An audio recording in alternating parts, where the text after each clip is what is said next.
رشتے ناتے بھولنے کی چیز نہیں ہوتے۔ مجھے بھی سب کچھ یاد تھا۔ تقریباً 10 سال کی عمر تھی اس وقت جب وطن چھوڑا تھا۔ سب یاد تھے اور وہ واقعات بھی یاد تھے جن کے تحت وطن چھوڑنا پڑا تھا۔ ہمارا خاندان زمینداروں کا خاندان تھا۔ پشتی جاگیریں تھیں جو اب تک چلی آ رہی تھیں اور کچھ مخصوص علاقے میں ہماری بڑی دھاک تھی۔ میرے والد چودھری رحمان علی بھی فطرتاً زمیندار تھے۔ وہی لاؤبالی مزاج، وہی شان و شوکت، وہی عیش و عشرت۔ میرے ذہن میں ماضی کے مٹے مٹے نقوش اب تک موجود تھے۔ ماں کی صورت بھی یاد تھی جو بہت ہی خوبصورت خاتون تھیں۔ ان کی بلیک اینڈ وائٹ تصویر آج بھی میرے پاس ہے۔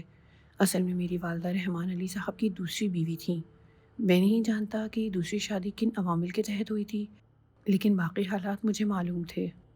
والد صاحب کی پہلی بیگم حمیدہ خاتون اب بھی حیات تھیں۔ میرے 2 سوتیلے بھائی چودھری فرقان علی اور غفران علی اور ایک بہن نویدہ خاتون تھیں۔ یہ سب والد صاحب کی آبائی حویلی میں رہتے تھے جو فاروق آباد میں تھی، لیکن میں نے کراچی میں ہوش سنبھالا تھا۔ کراچی میں ہمارا گھر بہت خوبصورت تھا۔ 4 ملازم تھے جن میں 2 خواتین تھیں۔ والد صاحب زیادہ تر فاروق آباد میں رہتے تھے کیونکہ انہیں زمینوں کی دیکھ بھال کرنی ہوتی تھی۔ میں والدہ کے ساتھ رہتا تھا جو اکثر بیمار رہتی تھیں۔ اس وقت میں 6ٹھی کلاس کا طالب علم تھا جب والدہ کا انتقال ہو گیا۔ والد صاحب کوئی 1 ماہ تک میرے پاس رہے تھے، پھر مجھے تسلیاں دے کر واپس چلے گئے تھے، لیکن ماں کے بغیر میری حالت بے حد خراب ہو گئی۔ ملازم میرا بھرپور خیال رکھتے تھے، لیکن ماں کی کمی کون پوری کرتا؟ میں بیمار ہو گیا۔ پھر شاید والد صاحب کو اطلاع کی گئی تھی، تب وہ آئے تھے۔ میری وجہ سے خاصے پریشان ہوئے تھے۔ کچھ دن رہے پھر واپس چلے گئے، لیکن ان کے جانے کے بعد پھر وہی تنہائی۔ میں 3 بار بیمار پڑا اور والد صاحب کو سارے کام چھوڑ کر میرے پاس آنا پڑا۔ آخری بار وہ مجھے فاروق آباد اپنے ساتھ لے گئے۔ بہت بڑی حویلی تھی، بڑی رونق تھی یہاں، بہت سے افراد رہتے تھے۔ یہ جگہ مجھے بہت اچھی لگی تھی۔ ابتدائی چند روز میں بہت اچھے گزرے، لیکن میں بے وقوف نہیں تھا۔ مجھے احساس ہونے لگا تھا کہ جب والد صاحب حویلی میں ہوتے تو میرے ساتھ بہت اچھا سلوک کیا جاتا، اور جو ہی وہ باہر جاتے میرے ساتھ بے رخی برتی جاتی، عجیب عجیب باتیں کی جاتی۔ ایک دن میں نے حمیدہ بیگم کے الفاظ سنے، ناگن کی اولاد سپولیا ہی ہو سکتی ہے، مجھے اس کی صورت سے نفرت ہے۔ یہی کیفیت ان لوگوں کی تھی جنہیں میرے بھائی بہن بتایا گیا تھا۔ ایک دن میں نے والد صاحب کو یہ باتیں بتائیں تو وہ حیران ہو گئے۔ یہ تو نہیں معلوم کہ اور کیا باتیں ہوئیں، لیکن والد صاحب نے غفران اور فرقان کی پٹائی کی تھی۔ تب نفرت کا باقاعدہ اعلان ہو گیا، اور پھر ایک دن مجھے اس کا خمیازہ بھگتنا پڑا۔ رات کا کھانا کھاتے ہی سینے پر ایک بوجھ محسوس ہونے لگا، پھر کیفیت بگڑتی ہی گئی اور پھر کچھ ہوش نہ رہا۔ ہوش آیا تو شہر کے ایک ہسپتال میں تھا اور نچلا دھڑ معذور ہو چکا تھا۔ بعد میں تفصیل معلوم ہوئی، مجھے زہر دے دیا گیا تھا۔ زندگی تو بر وقت طبی امداد دینے سے بچ گئی، لیکن بدن زہر کے اثرات سے مفلوج ہو گیا۔ کوئی 2 ماہ اسی ہسپتال میں رہا۔ اس کے بعد جہاز میں ایک طویل سفر کر کے میں لندن آ گیا۔ والد صاحب 2 افراد کے ساتھ میرے ہمراہ تھے۔ یہاں مجھے ایک شاندار اسپتال میں داخل کر دیا گیا جہاں میرا علاج ہونے لگا۔ والد صاحب نے مجھ سے کہا تھا، سلطان بیٹے، یورپ بہت شاندار ہے، یہاں تمہارا علاج ہوگا اور تم بالکل ٹھیک ہو جاؤ گے۔ میں نے طے کیا ہے کہ اب تمہیں یہیں رکھوں گا، تم یہیں تعلیم حاصل کرو گے اور آرام سے یہاں رہو گے۔ اکیلے پپا؟ نہیں بیٹے، یہ نرسیں اور ڈاکٹر تمہارے ساتھ ہیں۔ مس جینیفر تمہارے پاس رہیں گی اور تمہیں خوب اچھی طرح دیکھ بھال کریں گی۔ تم ٹھیک ہو جاؤ گے تو تمہیں سیر کروائیں گی، پھر تمہیں اسکول میں داخل کرا دیں گے۔ تم ہاسٹل میں رہو گے جہاں تمہارے بہت سے دوست بن جائیں گے۔ اور آپ پپا؟ مجھے تو واپس جانا ہوگا بیٹے، وہاں جائیداد کی دیکھ بھال کون کرے گا؟ میرے بیٹے مجھ سے تعاون کرو، تم خود کو سنبھال لو گے تو مجھے سکون مل جائے گا۔ پھر میں نے پپا سے تعاون کیا اور خود کو سنبھال لیا۔ میں ٹھیک ہو گیا۔ والد صاحب آتے رہتے تھے، مجھے ایک اسکول میں داخل کرا دیا گیا اور رفتہ رفتہ میں سب کچھ بھول گیا۔ تعلیم جاری تھی، اخراجات ملتے رہتے تھے، بہت سے دوست بن گئے تھے جو آتے جاتے رہے۔ یوں زندگی کے بہت سے سال گزر گئے۔ والد صاحب اب کبھی سال 2 سال میں آ جاتے تھے، پھر یہ وقفہ بڑھتا گیا، بس اخراجات ملتے رہتے تھے۔ اب کبھی کبھی فون پر ان سے گفتگو ہو جاتی تھی، لیکن ماضی کبھی بھولا نہیں جاتا۔ وہ سب یاد تھے جن کے درمیان مختصر لیکن بڑا عجیب وقت گزرا تھا۔ پھر اخراجات ملنا بند ہو گئے، اچانک ہی ایسا ہوا تھا۔ ظاہر ہے پریشانی کا دور شروع ہو گیا۔ بڑی مشکل سے چند ماہ گزرے۔ ایک بہت بڑی غلطی کا شدت سے احساس ہو رہا تھا جس کا کبھی خیال ہی نہیں آیا تھا۔ اپنے وطن میں کوئی ایسا نہ تھا جس سے رابطہ کر سکتا، والد صاحب کی خیریت معلوم کر سکتا۔ وہی بیچارے سب کچھ کرتے تھے، انہوں نے خود کبھی مجھے ایسا کوئی پتہ نہیں دیا تھا جن پر ان کے بارے میں کچھ معلوم کر سکتا۔ سخت پریشانی لاحق ہو گئی۔ اب تو عزت بچانا مشکل ہو گئی تھی، پیسے کو محتاج ہو گیا۔ میرے ایک دوست امان اللہ نے کہا، بہتر ہے کوئی ملازمت کر لو اور تعلیم پوری کرو، یہ کوئی مشکل نہیں ہے، لیکن پپا سے اس طرح رابطہ تو نہیں ختم کر سکتا، وہاں کی خیریت تو معلوم ہونی چاہیے۔ میں نے اضطراب سے کہا، تب میری بات مانو۔ میرے بہت اچھے دوست غضنفر رانا نے کہا، کیا؟ وطن چلے جاؤ، کم از کم ان علاقوں کے بارے میں تو جانتے ہو جہاں تمہارا خاندان آباد ہے۔ یار غضنفر، ایسا ہی کرنا چاہتا ہوں لیکن میرے پاس پیسے نہیں ہیں۔ میرے پاس ہیں، جانا چاہو تو بتاؤ، میں بندوبست کر دوں گا۔ میں جانا چاہتا ہوں۔ ٹھیک ہے، مجھے تفصیلات مہیا کر دو۔ میرے دوست نے تمام انتظامات کر دیے۔ میں نے اس سے کہا کہ وہاں پہنچ کر تمام قرض واپس کر دوں گا۔ پھر میں وطن واپس چل پڑا۔ دل پر شدید بوجھ اور اضطراب تھا، نہ جانے کیا ہوا ہے۔ بہرحال یہ تو وہاں جا کر ہی پتہ چل سکے گا۔ سچی بات یہ ہے کہ کسی اور سے تو کوئی لگاؤ نہیں تھا، لیکن والد صاحب بہت یاد آ رہے تھے۔ ماضی کے ہر نقش کو ذہن میں تازہ کر لیا تھا۔ وہ تمام راستے یاد کر رہا تھا جو فاروق آباد کو جاتے تھے۔ بالآخر اس شہر کے ایئرپورٹ پر اتر گیا جہاں ہوش سنبھالا تھا۔ اپنا گھر، اپنا محلہ یاد تھا جہاں میں والدہ کے ساتھ رہتا تھا۔ غضنفر نے خاصی معقول رقم مجھے دی تھی جو میرے کام آ رہی تھی، لیکن مشکل حالات کا اندازہ تھا، اسی لیے کسی معمولی ہوٹل کی تلاش کی اور بہت معمولی سے کرائے کے ایک کمرے میں قیام کیا۔ اس کے بعد سب سے پہلے اس مکان کو تلاش کیا جس میں ماں کے ساتھ رہتا تھا۔ مکان مل گیا، اس میں بہت سی تبدیلیاں واقع ہو گئی تھیں۔ بیل بجانے پر ایک خاتون نے گیٹ کھولا تھا۔ جی، کس سے ملنا ہے؟ انہوں نے مہربان نظروں سے مجھے دیکھتے ہوئے کہا۔ معذرت چاہتا ہوں، تھوڑی سی معلومات درکار ہے۔ جی فرمائیے۔ آپ اس مکان میں کب سے رہتی ہیں؟ بہت عرصے سے، یہ میرے شوہر کا مکان ہے اور تقریباً 10 سال سے میں یہاں ہوں۔ مگر خیریت، آپ کیوں پوچھ رہے ہیں؟ خاتون نے کسی قدر حیرت سے کہا۔ اصل میں پہلے یہاں رہتا تھا، بلکہ یوں سمجھ لیں میں نے یہیں ہوش سنبھالا تھا۔ کتنے عرصے قبل؟ بہت پرانی بات ہے۔ بے حد شکریہ۔ ویسے آپ کو علم ہے کہ اسے آپ کے شوہر نے خرید لیا ہے یا؟ ہاں، اب یہ میرے نام ہے۔ میرے شوہر کے والد نے اسے کوئی 13 سال قبل خریدا تھا۔ میں آپ کی اس مہربان گفتگو پر دلی شکر گزار ہوں، بس یہی معلوم کرنا تھا۔ کوئی بات نہیں، خاتون نے جواب دیا اور میں وہاں سے چل پڑا۔ اس کا مطلب یہ ہے کہ رحمان علی صاحب نے اسے اسی دور میں فروخت کر دیا تھا۔ اب اس کے سوا اور کوئی چارہ نہیں تھا کہ فاروق آباد کا سفر کروں۔ ہوٹل واپس آ گیا اور کسی ایسے شخص کو تلاش کرنے لگا جو مجھے فاروق آباد کا راستہ بتا دے۔ ہوٹل کے ایک بیرے کو تاکا۔ کہاں کے رہنے والے ہو؟ ساہیوال کا جی۔ فاروق آباد کے بارے میں جانتے ہو؟ اپنے ہی علاقے میں ہے، کوٹ ناتھا لال سے کوئی 8 میل اندر۔ اگر میں جانا چاہوں تو مجھے کیسے جانا ہوگا؟ میں نے سوال کیا۔ بیرے نے کچھ دیر سوچا، پھر بولا، آپ یہاں سے ساہیوال جاؤ، وہیں اترنا ہوگا آپ کو۔ حالانکہ ناتھا لال راستے میں آئے گا مگر ریل وہاں نہیں رکتی۔ آپ کو ساہیوال اتر کر تانگا کرنا ہوگا، وہ آپ کو فاروق آباد پہنچا دے گا۔ ریل کے سفر کا ایک نیا تجربہ تھا، لیکن اتنے عرصے وطن سے دور رہ کر سب کچھ ہی بھول چکا تھا۔ یہ بھی بس ہمت تھی یا باپ کی محبت اور لگن کہ اس طرح جد و جہد کر رہا تھا۔ حالات کی سنگینی کا احساس ہو رہا تھا۔ اس میں کوئی شک نہیں تھا کہ چودھری صاحب نے کبھی بہت زیادہ محبت کا اظہار نہیں کیا تھا۔ والدہ صاحبہ حیات تھیں تو دوسری بات تھی، دونوں کی مشترکہ محبت نے کبھی غور ہی نہیں کرنے دیا تھا۔ لیکن اس کے بعد بہت کچھ بدل چکا تھا۔ والد صاحب نے مجھے تحفظ دیا تھا، لندن میں رکھا تھا، اخراجات اٹھائے تھے۔ آخر کوئی جذبہ ہی تھا ان کے دل میں، ورنہ یہ سب کچھ کیوں کرتے؟ مجھے میرے حال پر چھوڑ دیتے۔ پھر کئی بار میرے پاس آئے بھی تھے۔ اب وہ محبت ان کے اندر نہیں تھی جو روایتی ہوتی ہے، تو یہ ایسی کوئی بات نہیں تھی۔ باقی بہن بھائی بھی تو انہی کی اولاد تھے۔ ٹرین کے سفر کے دوران ہم سفروں سے ساہیوال کے بارے میں پوچھتا رہا تھا۔ پتہ چلا تھا کہ یہ ٹرین وہاں کوئی 7:30 بجے ساہیوال پہنچے گی۔ وہاں سے فاروق آباد کتنی دور ہے؟ میں نہیں جانتا بھائی، ہم سفر نے معذرت کی۔ سنا ہے 8 میل کے فاصلے پر ہے۔ ہو سکتا ہے، اصل میں اسلام آباد میں رہتا ہوں، کراچی سے ٹرانسفر ہو کر گیا ہوں، اس لیے مجھے ان علاقوں کے بارے میں کچھ معلوم نہیں ہے۔ آپ کہاں جا رہے ہیں؟ لاہور۔ براہ کرم ساہیوال آ جائے تو مجھے بتا دیجیے۔ ضرور، میرے ہم سفر نے کہا۔ صبح سفر کا آغاز کیا گیا تھا۔ سارا دن سوچوں اور الجھنوں میں گزر گیا۔ اس دوران صرف چائے اور بسکٹوں پر گزارا کرتا رہا تھا۔ طبیعت بہت عجیب ہو رہی تھی۔ ایک نامعلوم سا خوف دل پر مسلط تھا۔ خدا جانے چودھری صاحب کس حال میں ہوں، خدا کرے وہ سلامت ہوں۔ اگر میرے اخراجات سے اکتا گئے ہوں اور آئندہ میری کفالت کرنے سے قاصر ہوں تو کوئی بات نہیں ہے، میں واپس لندن چلا جاؤں گا۔ اب اس قابل ہوں کہ نوکری کر سکوں۔ اگر کوئی ایسی نوکری مل گئی کہ تعلیم بھی جاری رکھ سکوں تو پڑھتا رہوں گا، وقت خود میرے مستقبل کا فیصلہ کرے گا، اور تعلیم جاری نہ بھی رکھ سکا تو بہرحال گزارا کر لوں گا، لیکن بس چودھری صاحب کی خیریت کی خبر ملے۔ گھڑی میں وقت دیکھا، 7 بجے تھے۔ میرے ہم سفر نے کہا، ٹرین رائٹ ٹائم ہے، بس ایک دو چھوٹے اسٹیشن آئیں گے جہاں یہ نہیں رکے گی، پھر ساہیوال آ جائے گا۔ مجھے بتا دیجیے گا پلیز۔ ہاں ہاں، آپ بے فکر رہیں، اس نیک انسان نے کہا۔ راستے میں کوٹ ناتھا لال کا اسٹیشن بھی دیکھا۔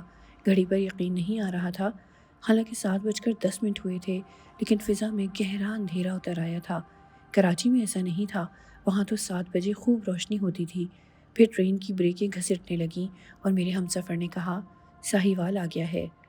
ٹرین کے رکنے پر میں نے اٹیچی سنبھالا اور اپنے ہم سفر کا شکریہ ادا کر کے نیچے اتر گیا۔ انوکھا اسٹیشن تھا، بہت کم لوگ نظر آ رہے تھے۔ ٹرین جیسے صرف مجھے اتارنے کے لیے رکی تھی، فوراً ہی آگے بڑھ گئی۔ میں نے اجنبی نظروں سے چاروں طرف دیکھا، پھر آگے بڑھ کر اسٹیشن ایریا سے باہر نکل آیا۔ دور دور تک ٹیکسی کے لیے نگاہ دوڑائی، لیکن ٹیکسی کا نام و نشان نہیں تھا۔ لمبے سے قد کا ایک آدمی چادر اوڑھے میرے پاس آ گیا۔ باؤ جی کدھر جاؤ گے؟ تم ٹیکسی ڈرائیور ہو؟ نہیں جی، تانگا ہے اپنا۔ تانگا؟ ہاں تانگا۔ مجھے ہوٹل کے بیرے کی بات یاد آ گئی۔ مجھے فاروق آباد جانا ہے۔ کدھر جی؟ تانگے والا حیرت سے بولا۔ فاروق آباد؟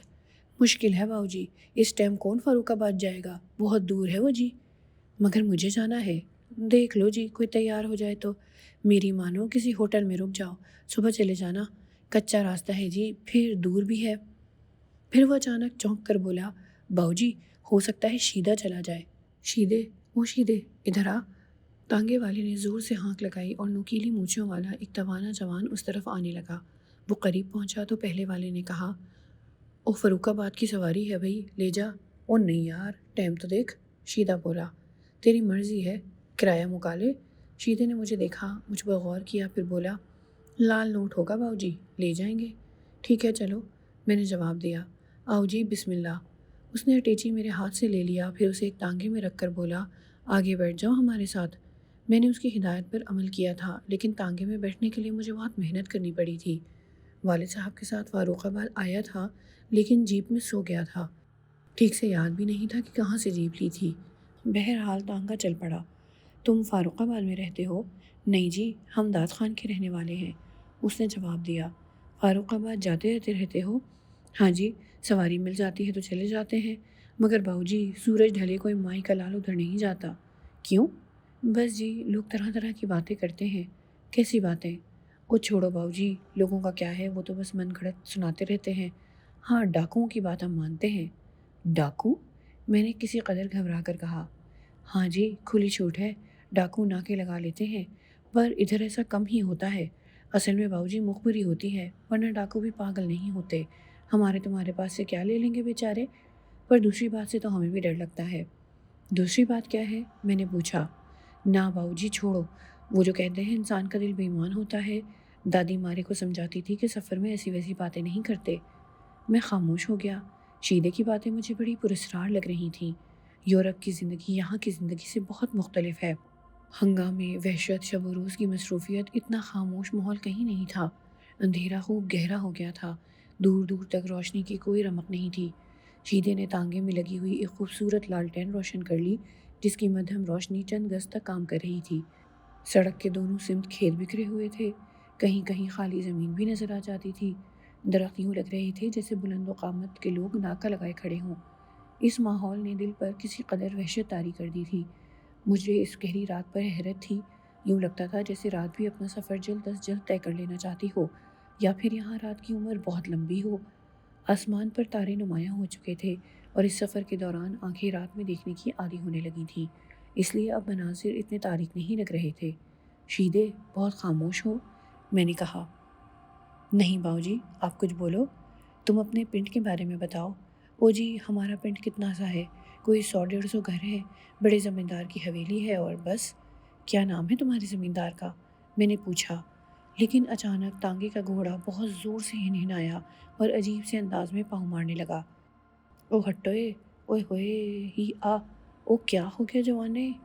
شیدہ گھوڑے کو چمکارنے لگا، مگر گھوڑا پوری طرح خوفزدہ ہو گیا تھا۔ او کیا ہو گیا بھائی تجھے، اوئے؟ گھوڑا رک گیا تھا اور کسی طرح آگے نہیں بڑھ رہا تھا۔ پھر وہ ایک دم کھڑا ہو گیا اور پیچھے سے کسی چیز کے آنے کی آواز سنائی دی۔ اس کے ساتھ ہی شیدے کی آواز ابھری، باؤجی وہ سائے، جل تو جلال تو، جل تو جلال تو، ارے ارے گھوڑے کو سنبھالو۔ مجھے یوں محسوس ہو رہا تھا جیسے تانگا الٹ جائے گا، چنانچہ میں گھبرا کر تانگے سے نیچے کود گیا۔ میرے کانوں میں شیدے کی آواز ابھری، جل تو جلال تو، اوے سنبھل۔ اچانک گھوڑے نے رخ بدل لیا، اگر میں اچھل کر ایک طرف نہ ہٹ جاتا تو اس کی لپیٹ میں آ جاتا۔ بچ کر پیچھے ہٹا تو سڑک کے کنارے کوئی 3 فٹ نیچے ڈھلان پر پاؤں پڑا اور میں لڑک گیا۔ توازن سنبھالنے کی بہت کوشش کی لیکن نہ سنبھل سکا اور دھڑام سے گر پڑا۔ شکر ہے کنارے سوکھے تھے، اسی لیے صرف مٹی لباس میں لگی، جسے میں نے اٹھ کر جھاڑ لیا، لیکن تانگے والے پر شدید غصہ آ رہا تھا۔ نہ جانے بدبخت کو کیا ہو رہا تھا، جاہل گنوار۔ پھر اچانک اپنے اٹیچی کیس کا خیال آیا اور میرا دل دھک سے ہو گیا۔ اس میں تو میرا سب کچھ تھا۔ اب صورتحال کی سنگینی کا احساس ہوا۔ یہ تو بے حد خوفناک واقعہ ہو گیا۔ اٹیچی میں میرے کاغذات، پاسپورٹ وغیرہ بھی تھے اور لیکن پھر سامنے نگاہ اٹھی تو اٹیچی پڑا نظر آ گیا۔ یہ اس وقت گرا تھا جب گھوڑا خوفزدہ ہو کر الف ہو گیا تھا اور مجھے کسی چیز کے گرنے کی آواز سنائی دی تھی۔ میں نے لپک کر اسے اٹھایا اور میرے دل سے تمام وسوسے نکل گئے۔ اب کوئی فکر نہیں تھی، کم از کم مستقبل خطرے سے نکل گیا تھا۔ لیکن اچانک آخر ہوا کیا تھا؟ یہ اندازہ بخوبی ہو گیا تھا کہ پہلے گھوڑا خوفزدہ ہوا تھا اور پھر شیدہ۔ اچانک ایک خیال نے مجھے بھی خوفزدہ کر دیا۔ یہ جنگل ہے، ویرانہ ہے، کہیں ایسا تو نہیں ہے کہ کوئی درندہ گھات میں ہو، اور ہو سکتا ہے گھوڑے نے درندہ دیکھ لیا ہو۔ اب کیا کروں؟ آگے بڑھوں تو درندہ حملہ نہ کر دے، پیچھے جانا بھی بیکار تھا۔ صبح تک کسی ایسی جگہ نہیں پہنچ سکتا تھا جہاں آبادی ہو، درندہ تعقب بھی کر سکتا تھا۔ دل میں ہمت پیدا کی، اٹیچی سنبھالا اور آگے بڑھنے لگا۔ اب بہت محتاط ہو کر آگے بڑھ رہا تھا۔ نگاہیں ادھر ادھر بھٹک رہی تھیں لیکن دور دور تک خاموشی اور سناٹا پھیلا ہوا تھا۔ میں آگے بڑھتا رہا، کوئی 100 گز چلا ہوں گا کہ اچانک بالکل سامنے ایک انسانی وجود کا احساس ہوا اور میرے قدم رک گئے۔ میں نے آنکھیں پھاڑ پھاڑ کر دیکھا، کوئی عورت تھی۔ میں نے اس کے اطراف میں نگاہیں دوڑائیں، اکیلی تو ہو نہیں سکتی، کوئی ضرور ساتھ ہوگا۔ بس ایک لمحہ رکا اور پھر آگے بڑھ گیا۔ انسان ہی ہے، میرا کیا بگاڑے گی؟ اپنی جگہ خاموش کھڑی ہوئی تھی۔ میں اس کے قریب پہنچ گیا۔ وہ راستے کے درمیان کھڑی ہوئی تھی لیکن دور دور تک اور کوئی نہیں تھا۔ عورت، ویرانہ اور یہ تنہائی۔ میں نے اسے قریب سے دیکھا، وہ بے حد خوبصورت تھی۔ سرخ لباس پہنا ہوا تھا، زیورات پورے بدن پر جگمگا رہے تھے، دودھ سا سفید چہرہ جگمگا رہا تھا۔ کوئی دلہن تھی، عمر بھی زیادہ نہیں تھی۔ میری آنکھیں حیرت سے پھیل گئیں۔ کون ہو تم؟ چندریا۔ اس کی آواز بھی دلکش تھی۔ یہاں کیا کر رہی ہو؟ انتظار؟ کس کا؟ تمہارا اور کس کا؟ کیا؟ میں نے چونک کر دیکھا۔ آج بھی نہیں لے جاؤ گے بابو جی؟ آج بھی یہیں چھوڑ دو گے؟ دیکھو دلہن بن کر آئی ہوں، بری لگ رہی ہوں کیا؟ میں نے تعجب بھری آنکھوں سے اسے دیکھا، اس کی آنکھوں میں دیوانگی تلاش کی۔ مجھے احساس ہوا کہ وہ پاگل ہے۔ ہو سکتا ہے دیوانگی میں ادھر آ نکلی ہو، لیکن وہ ایک ہوش مند کی آنکھیں تھیں، بڑی بڑی اور خوبصورت آنکھیں جن میں اداسی تیر رہی تھی۔ تم مجھے جانتی ہو؟ تمہیں نہ جانوں گی تو اور کسے جانوں گی؟ جیون میں تمہیں ہی تو جانا ہے بابو جی۔ تمہیں ضرور غلط فہمی ہوئی ہے، میرا نام سلطان ہے۔ اور کتنے دھوکے دو گے بابو جی؟ چندریاں ہوں تمہاری، میرا ہاتھ پکڑ لو بابو جی، کہیں کی نہ رہی میں تو۔ ہائے دین دھرم گیا، ماتا پتا چھن گئے، منڈپ سے بھاگی ہوئی ہوں بابو جی، مجھے سویکار کر لو۔ اس کے لہجے میں بڑا درد تھا، میرا دل پگھلنے لگا۔ کوئی بہت بڑی غلط فہمی ہوئی ہے اسے، میں نے ہمدردی سے کہا۔ لڑکی، مجھے بہت افسوس ہے، تمہاری آنکھیں دھوکہ کھا رہی ہیں۔ مجھے غور سے دیکھو، میں وہ نہیں ہوں جو تم سمجھ رہی ہو۔ ہاں، تم وہ نہیں نکلے جو میں نے سمجھا تھا۔ وہ ٹھنڈی سانس لے کر بولی۔ اوفو، تم مجھے پاگل معلوم ہوتی ہو، میں ویسے ہی پریشان ہوں، سوری، میں تمہارے لیے کچھ نہیں کر سکتا۔ مان لو بابو جی، میں دکھیا کہاں کہاں ماری ماری پھروں گی، اس نے کہا اور سسکنے لگی۔ کیا تم فاروق آباد میں رہتی ہو؟ میں نے کسی خیال کے تحت سوال کیا۔ اب تو سنسار میں کہیں ٹھور نہیں ہے میرا، اب تو تمہارے چرن میں میرا ٹھکانہ ہے، میرا ہاتھ پکڑ لو بابو جی۔ تمہارے بدن پر کتنے قیمتی زیورات ہیں، کوئی برا آدمی مل گیا تو نہ جانے تمہارے ساتھ کیا سلوک کرے، تمہیں اندازہ نہیں ہے پاگل لڑکی۔ تو لے چلو نا ساتھ مجھے، لو میرا ہاتھ پکڑ لو۔ اوہ بکواس مت کرو، نہ جانے تم کیا مصیبت ہو، جہنم میں جاؤ، میرا وقت برباد مت کرو۔ آخری بار کہہ رہا ہوں، فاروق آباد جانا ہے تو میرے پیچھے پیچھے آ جاؤ، ورنہ میں جا رہا ہوں۔ میں نے قدم آگے بڑھا دیے۔ رکو تو صحیح، رک تو جاؤ بابو جی، او بابو جی۔ اس کی آواز تیز ہوتی گئی مگر میں جھلاہٹ میں تیز تیز چلتا ہوا دور نکل آیا۔ حالانکہ مجھے افسوس ہو رہا تھا، انسانی ہمدردی کی بنیاد پر میں اس کی مدد کرنا چاہتا تھا، لیکن وہ عجیب ہی باتیں کر رہی تھی۔ پھر کچھ مشکوک بھی تھی، اتنی قیمتی زیورات کے ساتھ گھر سے بھاگی ہوئی، کسی مصیبت میں بھی پڑ سکتا تھا۔ ویسے مصیبت زدہ تو میں تھا، جو الجھنیں تھیں انہیں نظر انداز کر دیتا تو الگ بات تھی، لیکن پپا کا خیال آتا تو دل ہولنے لگتا تھا۔ میں نہیں جانتا تھا کہ فاروق آباد جا کر مجھے ان کے بارے میں کیا خبر ملے گی، لیکن اس کے باوجود اس لڑکی کی مدد کرنا چاہتا تھا۔ اسے وہاں تنہا چھوڑنا مجھے اچھا نہیں لگا تھا۔ بہت دور نکلنے کے بعد میں نے پلٹ کر دیکھا، اب بھی اگر وہ بھاگ کر میرے پاس آ جائے تو کم از کم میں اسے فاروق آباد تک تو پہنچا ہی دوں، کہیں ڈاکوؤں کے ہاتھ نہ لگ جائے۔ لیکن اب وہ نظر نہیں آ رہی تھی، حالانکہ راستہ سیدھا تھا۔ میں ایک ٹھنڈی سانس لے کر آگے بڑھ گیا۔ تاریک رات میرے سر سے گزر رہی تھی اور میں حیران و پریشان آگے بڑھ رہا تھا۔ ہاتھ پاؤں جواب دینے لگے تھے، تب مجھے ایک ایسا درخت نظر آیا جس کے نیچے ایک پلیٹ فارم سا بنا ہوا تھا۔ مٹی سے بنی اس بلند صاف ستھری جگہ پر چڑھ کر میں نے اپنا ٹیچی درخت کے تنے کے سہارے رکھا، پھر سب کچھ بھول کر وہاں لیٹ گیا اور دماغ کو خیالات سے آزاد کر کے آنکھیں بند کر لیں۔ سب کچھ جہنم میں جائے، جو ہوگا دیکھا جائے گا۔ نیند آنکھوں میں تیر گئی، تھکن نے یہ سہولت بخشی تھی، اور پھر اس وقت جاگا جب تیز روشنی پھوٹ رہی تھی۔ شاید گزری رات کے ساتھ میرے ستارے بھی تاریکی سے نکل آئے تھے۔ میری نگاہ پچھلی طرف اٹھی تھی اور دور سے مجھے ایک جیپ آتی نظر آئی تھی جو اسی طرف جا رہی تھی۔ میں جلدی سے اٹیچی اٹھا کر کچی سڑک کے درمیان آ کھڑا ہوا۔ جیپ کے ڈرائیور نے مجھے دیکھ کر رفتار سست کر دی، پھر وہ میرے پاس رکا۔ یہ راستہ فاروق آباد جاتا ہے؟ میں نے اس شخص سے پوچھا جو جیپ میں تنہا تھا۔ ہاں جی جاتا ہے، اگر تمہیں تکلیف نہ ہو تو مجھے بھی وہاں لے چلو۔ ہمیں کیا تکلیف ہوگی جی، بیٹھ جاؤ، ڈرائیور نے کہا، اور میں اس کا شکریہ ادا کر کے بیٹھ گیا۔ جیپ آگے بڑھ گئی تھی۔ شہر سے آئے ہو بابو جی؟ ہاں۔ رشتہ داری ہے فاروق آباد میں؟ ہاں جی۔ کس کے گھر جاؤ گے؟ ہم پہنچا دیں گے، اس نے مہربانی سے کہا۔ مجھے حویلی جانا ہے۔ ہیں جی؟ وہ چونک پڑا۔ ہاں، تم چونک کیوں پڑے؟ وہ جی ہم تو حویلی کے نوکر ہیں، مالک کے کچھ بندوں کو ساہیوال چھوڑنے گئے تھے۔ آپ چھوٹے چودھری کے مہمان ہو؟ ہاں، تم فرقان کی بات کر رہے ہو؟ میرا دل دھڑکنے لگا، یہ شخص تو مجھے بہت کچھ بتا سکتا تھا۔ او معافی مانگتے ہیں صاحب جی، آپ تو میرے پیچھے بیٹھو، ہم گاڑی روکتے ہیں۔ نہیں ٹھیک ہے، تم بڑے چودھری صاحب کے بارے میں کچھ جانتے ہو؟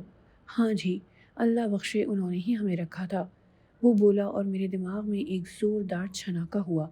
میرا سر چکرا کر رہ گیا، میرے منہ سے آہستہ سے نکلا، اللہ بخشے، تم چودھری رحمان علی کی بات کر رہے ہو؟ ہاں جی، ان کا انتقال ہو گیا؟ جی، انہیں تو فوت ہوئے کوئی 6 مہینے گزر گئے، ڈرائیور نے کہا، اور میری آنکھوں میں آنسو چھلک آئے، گلے میں گولا سا آ پھنسا۔ تو پپا مر گئے اتنی خاموشی سے، مجھے پتہ بھی نہیں چل سکا، کسی نے مجھے خبر بھی نہیں کی۔ کون خبر کرتا، یہاں تو سب میرے دشمن تھے۔ اوہ پپا، میرا دل رونے کو چاہ رہا تھا۔ باؤ جی آپ کو پتہ نہیں تھا؟ بیمار ہوئے تھے، نمونیا ہو گیا تھا، رات کو حالت خراب ہوئی، صبح کو ہسپتال میں مر گئے۔ جیپ فاروق آباد میں داخل ہو گئی، سب کچھ بڑا اجنبی لگ رہا تھا۔ پپا کو یاد کر کے آنکھوں میں آنسو تیر رہے تھے، بمشکل تمام خود کو سنبھالا۔ جیپ حویلی میں جا رکی اور میں اٹیچی لیے نیچے اتر آیا۔ بھاری تنوتوش کے ایک بے حد شریف صورت شخص نے مجھے دیکھا اور چونک کر رک گیا۔ اس کے چہرے پر حیرت کے نقوش تھے، وہ پتھرا سا گیا تھا۔ صحت اچھی تھی لیکن عمر بہت کافی معلوم ہوتی تھی، کیونکہ نہ صرف داڑھی بلکہ بھویں تک سفید براق تھیں۔ اس وقت کچھ لوگ ہنستے ہوئے اندرونی دروازے سے باہر نکلے۔ 2 خوبصورت خواتین اور 2 مرد تھے، ان کی صورتیں شناسا لگیں، گو سالوں کے بعد دیکھا تھا، لیکن میں نے انہیں پہچان لیا، یہ فرقان اور غفران ہی تھے۔ معمولی سی شکل و صورت اور جسامت رکھتے تھے، جبکہ ان کی نسبت میرا قد بھی بلند تھا اور رخساروں سے خون چھلکتا تھا۔ ان کی ساتھی خواتین کے بارے میں مجھے اندازہ نہیں ہو سکا، وہ لوگ بھی چونک کر رک گئے تھے۔ پھر غفران آگے آیا اور بولا، جی فرمائیے۔ میں نے اس کی بات کا جواب نہیں دیا اور خاموشی سے اسے گھورتا رہا۔ وہ رعونت سے بولا، کون ہیں آپ، کہاں سے آئے ہیں؟ میرا نام سلطان ہے، میں نے کہا۔ جی، کس سے ملنا ہے؟ میں چودھری رحمان علی کا بیٹا ہوں، میں نے سرد لہجے میں کہا۔ کیا؟ وہ نہ سمجھنے والے انداز میں بولا، پھر ایک دم چونک پڑا۔ کیا؟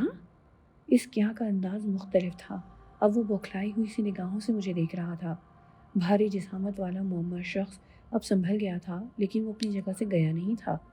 پھر فرقان بھی آگے آ گیا اور غفران سے بولا، کیا بات ہے؟ کون صاحب ہے یہ اور کہاں سے آئے ہیں؟ یہ سلطان ہے، ابو کے بیٹے، غفران بمشکل بولا، اور فرقان اس کی بات سمجھنے کی کوشش کرنے لگا۔ دونوں خواتین بھی صورتحال معلوم کرنے کے لیے قریب آ گئی تھیں۔ آپ آئیے، اندر آئیے، منشی صاحب کسی کو بلائیں، ان کا اٹیچی سنبھالے، آئیے اندر آئیے، فرقان نے فوراً سنبھل کر کہا۔ عورتیں ابھی میرے بارے میں نہیں جان سکی تھیں، اس لیے متجسس نظر آ رہی تھیں۔ وہ لوگ مجھے ایک عالیشان ڈرائنگ روم میں لے گئے۔ آپ کا لباس کافی خراب ہو چکا ہے، اس لیے پہلے آپ غسل کر لیں، اس کے بعد بات ہوگی۔ پپا کا انتقال ہو گیا، میں نے سرد لہجے میں کہا۔ آپ کو علم نہیں؟ کتنا عرصہ گزر گیا؟ وہ تو کوئی 6 ماہ گزر گئے، مجھے خبر کیوں نہیں کی گئی؟ کہاں خبر کی جانی چاہیے تھی آپ کو؟ فرقان نے کسی قدر طنزیہ لہجے میں کہا۔ اس سوال کا میرے پاس کوئی جواب نہیں تھا۔ ایک خاتون نے کسی قدر درست لہجے میں کہا، یہ کون ہے غفران؟ کیا ہمیں بتانا ضروری نہیں ہے؟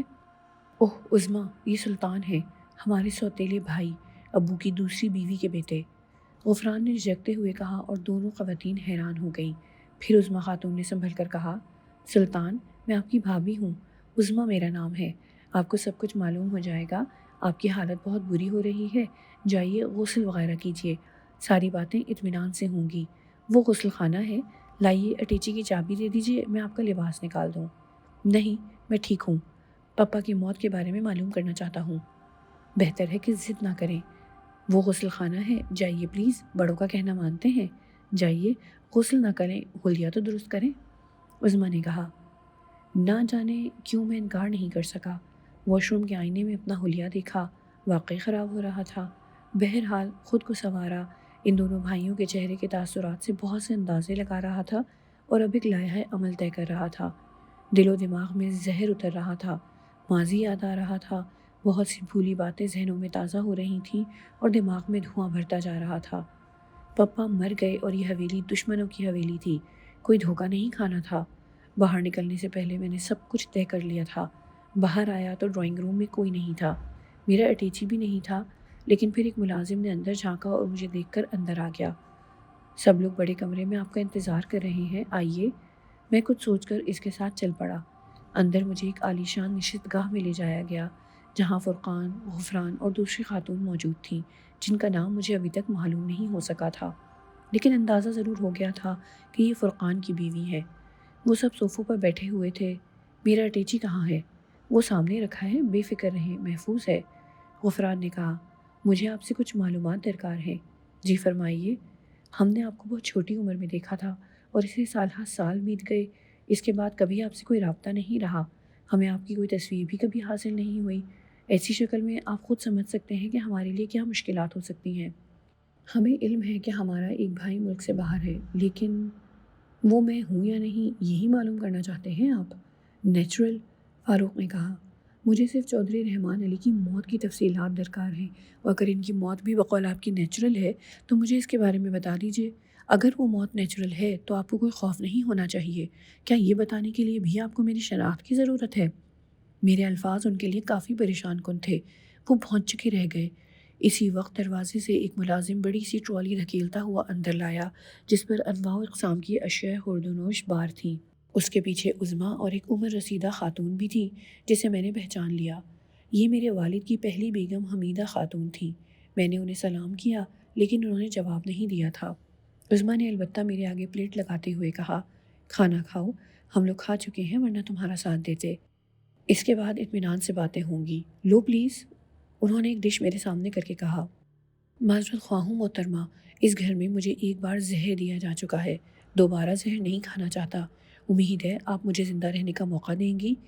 میرے الفاظ بم کا دھماکہ تھے۔ عظمیٰ کے ہاتھ سے ڈش گرتے گرتے بچی تھی اور اس کا منہ حیرت سے کھلا رہ گیا تھا۔ وہاں موجود تمام افراد پر میرے ان الفاظ کا مختلف رد عمل ہوا تھا۔ عظمیٰ نے ڈش میز پر رکھ دی تھی اور خاموش ہو گئی تھی۔ دوسری بھابھی کے چہرے کا رنگ بھی بدل گیا تھا، خاص طور سے حمیدہ بیگم کے تاثرات میں لمحہ لمحہ تبدیلی ہو رہی تھی۔ نہ جانے کیوں مجھے ان سب کی اس کیفیت سے لطف محسوس ہوا۔ میں نے مسکراتے ہوئے دوسرا وار کیا، میں نہیں جانتا اس وقت آپ لوگوں کی عمریں کیا تھیں، لیکن آپ کو یہ واقعہ یاد نہ ہو، لیکن میں نے رک کر حمیدہ بیگم کا چہرہ دیکھا۔ محترمہ اس واقعے کو اچھی طرح جانتی ہیں۔ میرے اس انداز پر حمیدہ بیگم تل ملائیں، پھر غراتی ہوئی آواز میں بولی، صاف کیوں نہیں کہتے کہ میں نے تمہیں زہر دیا تھا؟ بہت چھوٹا اور نہ سمجھتا خاتون، صرف اندازے سے اتنی بڑی بات کیسے کہہ سکتا ہوں؟ تم ہم لوگوں پر الزام لگانا چاہتے ہو؟ غفران نے سخت لہجے میں کہا۔ تم لوگ خاموش رہو، مجھے بات کرنے دو، حمیدہ بیگم نے کہا۔ امی لیکن، غفران بولا۔ سنا نہیں تم نے؟ تم لوگ خاموش رہو۔ صاحبزادے پہلے یہ بتاؤ تم ہو کون؟ میرا نام سلطان علی ہے، چودھری رحمان علی کا بیٹا ہوں۔ اور تمہیں چودھری رحمان علی کی موت کے بارے میں معلوم نہیں ہے؟ جی ہاں، میرے خیال میں ان کی موت کو مجھ سے چھپایا گیا ہے۔ تب پھر یہاں آنے کی بجائے تمہیں ہمارے خلاف قانونی چارہ جوئی کرنی چاہیے۔ اس طرح نہیں سوچا تھا میں نے، نہ ہی مجھے یہ بات معلوم تھی۔ یہ فیصلے تو اب کرنے ہوں گے۔ ضرور، تمہیں اس کا حق حاصل ہے، لیکن پہلے تمہیں اپنی تصدیق کرانی ہوگی۔ تم وہ ہو بھی یا نہیں جو خود کو ظاہر کر رہے ہو؟ غفران بولا۔ آپ بالکل درست کہہ رہے ہیں جناب، حالانکہ محترمہ اس کی تصدیق کر چکی ہے۔ میں نے حمیدہ خاتون کی طرف اشارہ کر کے کہا۔ میں؟ وہ تنک کر بولی۔ زہر خورانی کے واقعے کو آپ نے تسلیم کیا ہے۔ تمام حضرات گفتگو میں مصروف ہیں، اٹھو غزالہ، میرے خیال میں یہاں ہماری ضرورت نہیں ہے۔ اچانک فرقان اپنی جگہ سے اٹھ گیا اور سب چونک پڑے۔ آپ خود خاموش بیٹھے ہوئے ہیں بھائی جان، دیکھیے نا وہ نہ جانے کیسی باتیں کر رہا ہے۔ غفران نے کہا۔ تم لوگ مجھے بولنے کا موقع دے رہے ہو؟ اس سے بات کرو فرقان، حمیدہ بیگم نے کہا۔ اس سے بعد میں بات کروں گا، پہلے میں اس بات کی تصدیق کر دوں کہ یہ ہمارے باپ کا بیٹا اور ہمارا بھائی ہے۔ فرقان کے الفاظ نے سب کو چونکا دیا۔ تم کیسے تصدیق کرتے ہو؟ حمیدہ بیگم بولی۔ میں اس کا جواب نہیں دینا چاہتا۔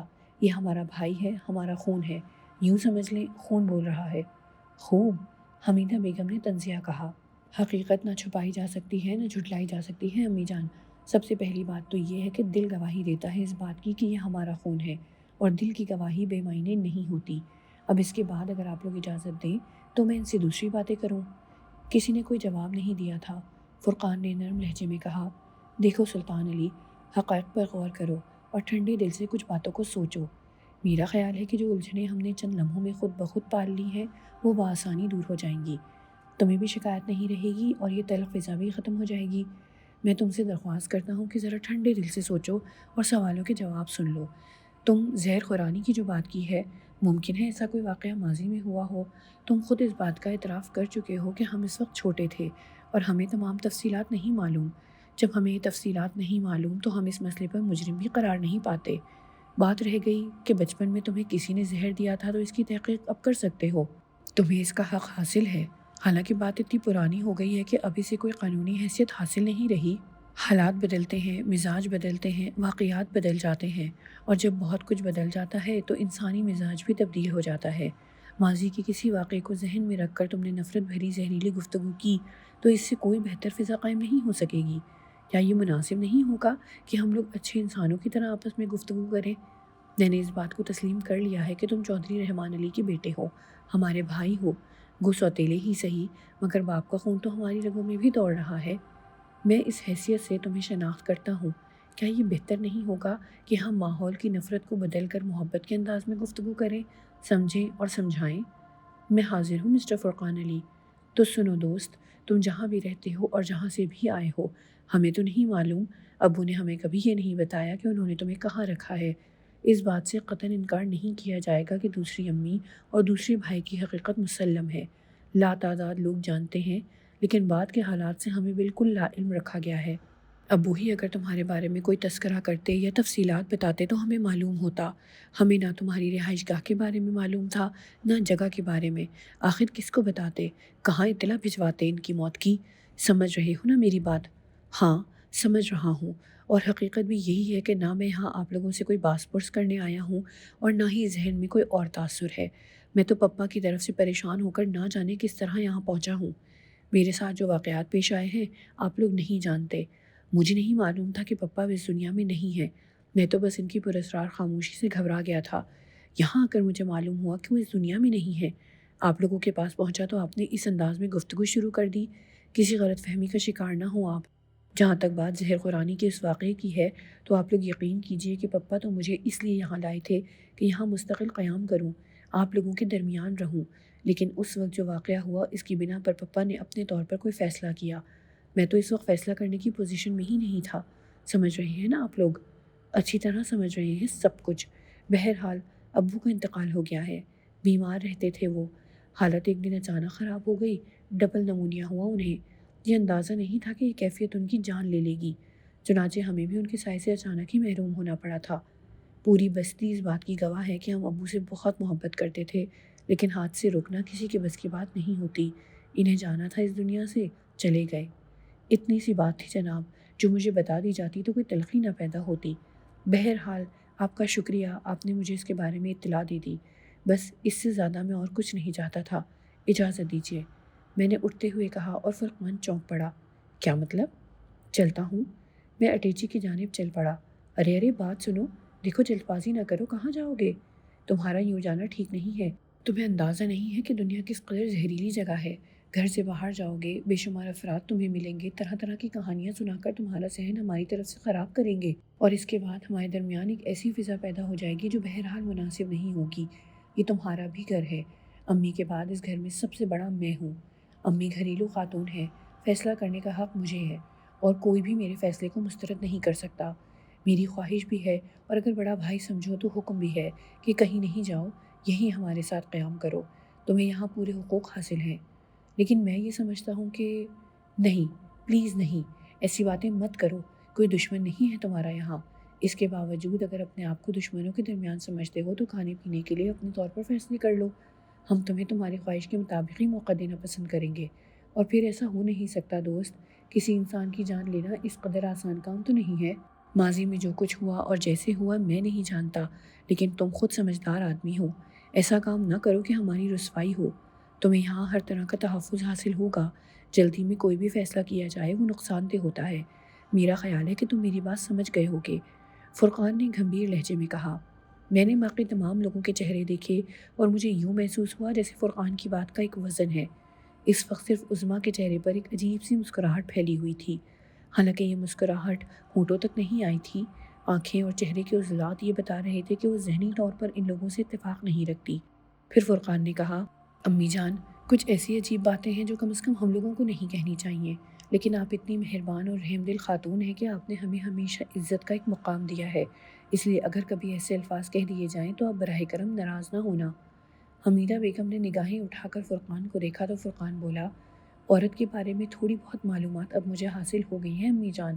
میں نہیں جانتا کہ ابو نے کن حالات کے تحت اور کس عالم میں دوسری شادی کی تھی، لیکن برِ صغیر کی عورت سوتن کو سب سے زیادہ زہریلی ناگن سمجھتی ہے۔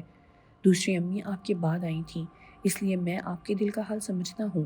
وہ بات گزر گئی، وہ وقت بھی گزر گیا، اور اس وقت ہمارے باپ کا بیٹا، ہمارا بھائی، ہمارا خون ہمارے سامنے ہے۔ اگر ماضی کو نظر انداز کر کے صرف ایک انسان کی حیثیت سے اسے دیکھا جائے تو اس سے محبت محسوس ہوتی ہے۔ آپ براہ کرم اپنے دل سے اس کے لیے کوئی بھی اختلاف ہو تو نکال دیجیے۔ مجھے کیا اختلاف ہو سکتا ہے؟ تم بقول تمہارے میرے بعد اس گھر کی حکمران ہو۔ یہ میرے بعد کا جملہ اس گفتگو سے نکال دو، حکمران تو تم ہو، حمیدہ بیگم نے کہا، اور اس کے بعد وہ اٹھ کر تیز قدموں سے کمرے سے باہر نکل گئی۔ فرقان مسکرانے لگا تھا، اس نے ہنستے ہوئے کہا، اس ملک کی عورت کو تبدیل کرنا ابھی شاید 50 سال تک ممکن نہیں ہے۔ امی دل کی بری خاتون نہیں ہے، شاید ہی زندگی میں انہوں نے کسی سے نفرت کی ہو، لیکن بہرحال دیکھو دوست، بھائی ہو تم ہمارے، ہم نئی نسل کے لوگ ہیں، پرانے لوگوں کی معصومیت کو نظر انداز کرنا ہوگا۔ ان کے دل میں تمہارے لیے کچھ بھی ہو، لیکن ہم تمہیں چاہتے ہیں۔ 2 تھے اب 3 ہو گئے، تم ہم پر اعتبار کرو، تمہیں کوئی نقصان نہیں پہنچایا جائے گا، اس کی ذمہ داری تم جس طرح چاہو ہم پر ڈال سکتے ہو۔ تحریر لے لو ہم سے، کسی کو اپنا ضامن مقرر کر دو۔ کہتے ہوئے بڑی شرم آتی ہے، ہم جرائم پیشہ لوگ نہیں ہیں، ایک باپ کے بیٹے ہیں، اس حوالے سے ہی تم ہم پر تھوڑا سا اعتبار کر لو، ہم تمہیں کھونا نہیں چاہتے۔ عظمیٰ، جس طرح بھی بن پڑے سلطان کو کھانا کھلاؤ، انہیں اعتماد دلاؤ، یہ ضروری ہے، ہم انہیں اغیار کے ہاتھوں میں نہیں پڑنے دیں گے۔ سلطان، اس میں سے جو چیز بھی تمہیں پسند ہو پہلے میں کھا لیتی ہوں، اس کے بعد تم اسے کھا لو۔ بھلا یہ کیسے ممکن ہے کہ یہاں اپنے گھر کی چھت کے نیچے بھوکے رہو؟ خواتین، میں آپ لوگوں کا دل سے احترام کرتا ہوں، لیکن یہاں کچھ کھا لینے کا مطلب یہ ہے کہ میں نے ہر قسم کا خطرہ قبول کر لیا۔ آپ لوگ اس سلسلے میں بالکل تردد نہ کریں، ویسے بھی میں بھوکا نہیں ہوں، تھوڑا سا وقت یہاں گزار لینے دیجیے، مجھے مستقبل کا فیصلہ کرنے میں آسانی ہوگی۔ آپ لوگ میری ذہنی کیفیت کو اگر انسانی نقطۂ نظر سے محسوس کریں تو مجھے غلط نہیں پائیں گے۔ جینے کی خواہش ہر دل میں ہوتی ہے، میں تو ایک ایسے ذہنی حادثے سے دوچار ہوا ہوں جس نے مجھے بالکل اپسیٹ کر دیا ہے۔ مجھے یقین ہے آپ لوگ مجھے معاف کر دیں گے۔ گویا آپ کچھ نہیں کھاؤ گے، ٹھیک ہے، ہم مجبور نہیں کریں گے، لیکن یہاں قیام تو کرو، اب جوان آدمی ہو، ہم جیسے خطرناک بلکہ معمولی سے خطرناک لوگوں سے مقابلہ بھی کر سکتے ہو۔ ماشاء اللہ جسمانی طور پر ہم سے برتر ہو، جرم کی اس دنیا میں تھوڑا سا وقت گزار لو، ہو سکتا ہے تمہیں اس بات کا یقین آ جائے کہ ہم تمہاری زندگی کے لیے بالکل نقصان دہ نہیں ہوں گے۔ مجھے فرقان کے الفاظ سے شرمندگی ہونے لگی۔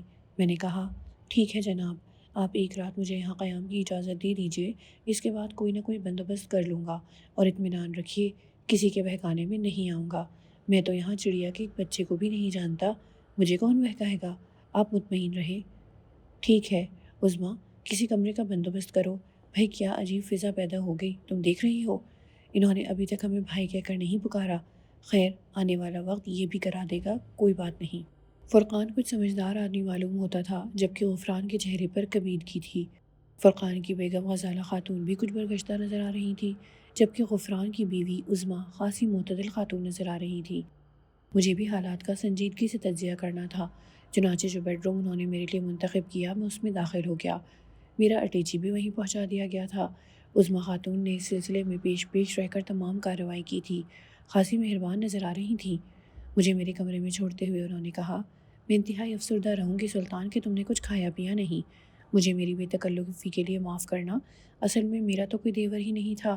غفران فرقان بھائی سے چھوٹے ہیں، میرا کوئی چھوٹا نہیں تھا یہاں، نہ جانے کیوں میرا دل چاہ رہا ہے کہ تمہیں اپنے چھوٹے بھائی کا درجہ دوں، لیکن بہرحال تمہاری باتیں بھی حقیقت پر مبنی ہیں، وقت بے شک لگے گا اعتبار کرنے میں، اطمینان کر لو، میں نے جیسا کہ تم سے کہا ہے کہ میں دل میں تمہیں چھوٹے بھائی کا درجہ دیتی ہوں، ایک بہن بھائی کی محافظ بھی ہوتی ہے۔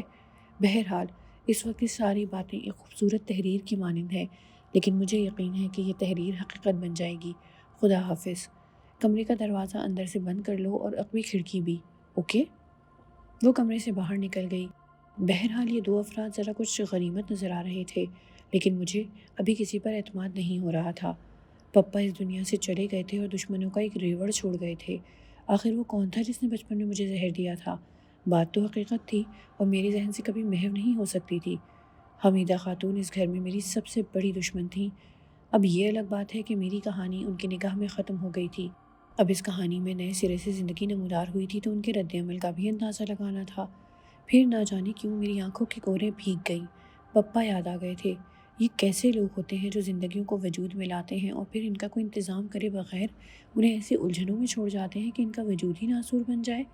کیا ہوگا میرا مستقبل میں، کیا کروں گا میں؟ کوئی ایک بات جو سمجھ میں آ رہی ہو۔ آدھی رات سے زیادہ گزر گئی، سوچوں میں ڈوبے ڈوبے۔ خوف بالکل نہیں تھا، وہ تو اگر حمیدہ بیگم کا رویہ کچھ بہتر ہوتا تو شاید کھانا بھی کھا لیتا، لیکن ایک لمحے میں کچھ ایسا انداز محسوس ہوا تھا کہ زبان تلخی پر اتر آئی تھی، لیکن اب یہ احساس ہو رہا تھا کہ بہتر ہی کیا میں نے۔ وقت کا تجزیہ کیے بغیر جذباتی ہو جانا حماقت ہے۔ فرقان بار بار مجھے بھائی کہہ رہا تھا، سوچنا پڑے گا سب کے بارے میں، غور کرنا پڑے گا، اور اس کے بعد ہی کوئی قدم اٹھایا جا سکتا ہے۔ جہاں تک اس عالیشان حویلی میں قیام کا سوال ہے، اس پر بھی غور کرنا پڑے گا۔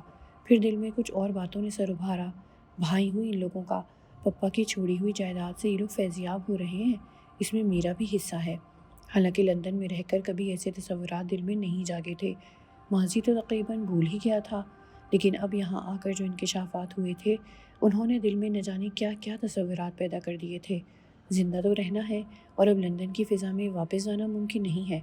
وہ مہنگا ملک میرے لیے کسی طرح گنجائش پیدا کر سکتا ہے، حالانکہ تنہا ذات تھی، لیکن اب میں اپنے آپ کو وہاں جانے کے لیے تیار نہیں کر پا رہا تھا۔ اپنے اندر اعتماد پیدا کرنا ہوگا، ان لوگوں کے درمیان اپنی جگہ بنانی پڑے گی، اس کا فیصلہ تو وقت ہی کرے گا۔ پھر ان تمام سوچوں پر نیند کا غلاف آ چڑھا، اور اس کے بعد صبح جب آنکھ کھلی تھی تو سامنے دیوار پر لگی گھڑی 10:35 کا وقت بتا رہی تھی۔ میں ہڑبڑا کر اٹھ گیا، ماحول کا احساس کیا اور اپنے آپ پر ہنسی آ گئی، اس تصور پر کہ زندہ ہوں اور رات کو میرے قتل کی سازش نہیں کی گئی۔ غسل خانے میں غسل کرتے ہوئے میں اپنے خیالات پر ہنستا رہا۔ اب اتنا آسان بھی نہیں ہے مجھے قتل کر دینا، ذرا سی ذہانت سے کام لیا جائے، یہ لوگ اس قدر جلد بازی نہیں کریں گے، اور پھر تھوڑی سی چالاکی بھی ضروری ہے۔ چنانچہ لباس پہننے کے بعد اپنے کمرے کا دروازہ کھولا تو ایک ملازم کو دروازے پر کھڑے پایا۔ مجھے دیکھ کر اس نے سلام کیا تھا اور پھر کہا تھا، صاحب جی بڑے کمرے میں انتظار کیا جا رہا ہے آپ کا، چلو، میں نے کہا۔ وہاں سب لوگ بیٹھے ہوئے تھے، حمیدہ بیگم بھی تھیں۔ میں سلام کر کے اندر داخل ہو گیا۔ حمیدہ بیگم کے رویے میں کچھ تبدیلی نظر آ رہی تھی، کہنے لگی، بیٹھو۔ میں شکریہ ادا کر کے بیٹھ گیا۔ ناشتہ کرو گے؟ کیا عرض کر سکتا ہوں؟ دیکھو، ناشتہ کرو، یہاں رہو، ہر خیال، ہر برے تصور کو ذہن سے نکال دو۔ میں تم سے کوئی پرخاش نہیں رکھتی، ماضی میں کیا ہوا اسے بھول جاؤ۔ جانتے ہو ان واقعات کو کتنا عرصہ گزر چکا ہے؟ میں شوہر پرست بھی ہوں، انسان بھی ہوں، ان سارے بچوں کی ماں بھی ہوں، اور قبر میں جانا ہے مجھے۔ اپنی ماں پر یہ الزام نہ لگاؤ، ہمیں دکھ نہ دو۔ مجھے انتہائی شرمندگی ہے، آپ لوگ یقین کیجئے کہ میں آپ کو اس طرح پریشان کرنے یہاں نہیں آیا تھا۔ مجھے علم نہیں تھا کہ پپا اب اس دنیا میں نہیں ہے۔ اگر لندن ہی میں مجھے پتہ چل جاتا تو شاید میں یہاں کبھی واپس نہیں آتا، یہاں کوئی چھوٹی موٹی ملازمت کر لیتا اور وقت گزار لیتا۔ آپ لوگ میری طرف سے تردد نہ کریں، یہ صرف ایک احساس ہے، ورنہ کوئی اور مسئلہ نہیں۔ ناشتہ کرو، عظمیٰ جاؤ ناشتہ لے آؤ، حمیدہ نے کہا۔ مجھے لمحوں میں فیصلہ کرنا تھا، زندگی میں خطرات مول لینے ہی پڑتے ہیں۔ اگر یہ لوگ میرے ساتھ چالاکی سے کام لے بھی لیں گے تو اس کا جواب دینا ہوگا مجھے۔ عظمیٰ باہر چلی گئی تھی، تھوڑی دیر کے بعد ناشتہ آ گیا۔ حمیدہ بیگم نے کہا، اور اس بے وقوف لڑکے کو یہ باور کرانے کے لیے کہ ہم اسے کوئی نقصان نہیں پہنچائیں گے، ناشتہ اس کے ساتھ کیا جائے گا۔ میں ناشتہ کر چکا ہوں، میں دوبارہ ناشتہ نہیں کروں گا، غفران نے کہا۔ غفران؟ حمیدہ بیگم نے آنکھیں نکالی۔ کمال کرتے ہیں آپ لوگ، یہ تماشا ہو رہا ہے ہمارے گھر میں، یہ کوئی مجرموں کا اڈہ ہے جو کسی کو زہر دیا جائے گا یہاں؟ غفران! حمیدہ بیگم کی آواز اس بار کافی سخت تھی۔ غفران خاموش ہو گیا۔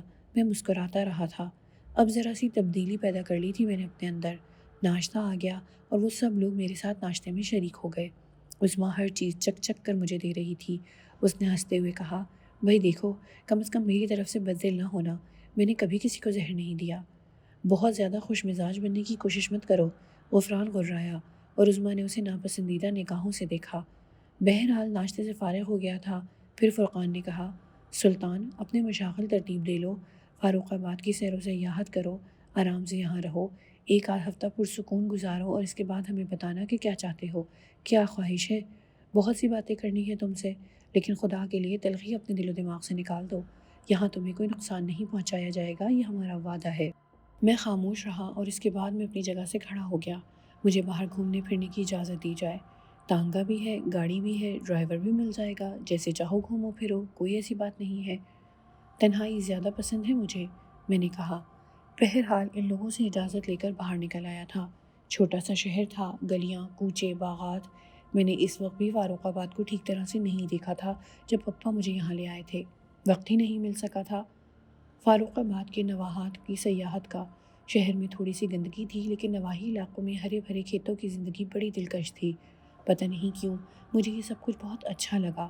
ایک باغ میں جا بیٹھا، درختوں کے نیچے چلنے والی ٹھنڈی ہوا بڑی خوبصورت لگ رہی تھی۔ باغ میں ککڑیاں نظر آ رہی تھیں۔ ایک شخص جو غالباً باغ کا محافظ تھا قریب سے گزرا تو میں نے اس سے ککڑیاں کھانے کی فرمائش کی۔ وہ بولا، باؤ جی کوئی گلی نہیں ہے؟ بسم اللہ جی بسم اللہ۔ اس نے بہت سی ککڑیاں توڑ کر مجھے دیں۔ اس دوران میں یہ محسوس بھی کرتا رہا تھا کہ کوئی میرے تعاقب میں تو نہیں ہے، لیکن ایسی کوئی بات نہیں تھی۔ وقت گزر گیا تھا، دوپہر کی دھوپ چاروں طرف سے پھیل گئی تھی، موسم میں بہت سختی تھی اور واقعی گرمی لگ رہی تھی۔ میں وہاں سے اٹھا اور ٹہلتا ہوا آگے بڑھنے لگا۔ کچھ فاصلے پر پیپل کا ایک بڑا سا گھنا درخت نظر آیا جس کے نیچے ایک چبوترا سا بنا ہوا تھا۔